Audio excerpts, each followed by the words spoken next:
Salam əziz dostlar, hər birinizə xoş gördük. Bu günləri bir mövzuya toxunmaq istərdim ki, ümumiyyətlə bilmirəm bu son vaxtlar ölkədə futbol olan maraqdan mı irəli gəlir, yoxsa digər başqa amillərdir. Bir çox valideynlər var ki, mənim şəxsi TikTok səhifəmdə yazırlar, zəng edirlər, digər başqa vasitələrlə tanıdığım, tanımadığım insanlar ki var, öz övladlarını akademiyalara yönəltmək istəyirlər.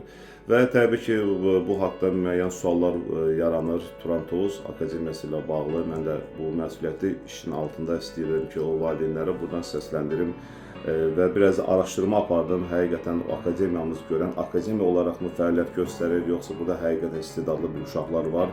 İnandırım sizə, bu araşdırma nəticəsində bir çox istedadlı uşaqlar burada qarşıma çıxdı və onlardan xüsusən birini mən qeyd edəcəm.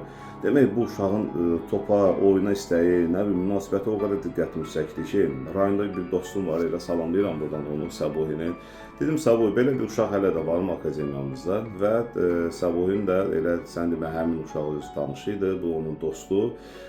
Ramalın oğluymuş. Ramal ümumiyyətcə bizim Bekoçay evini işlədən hörmətli qardaşımızdır. Doğrudan da halal olsun Ramal qardaşımıza ki, həm rayonda öz zəhməti ilə hörmət qazanıb, həm də belə istedadlı, idmanla məşğul olan övlad böyüdür.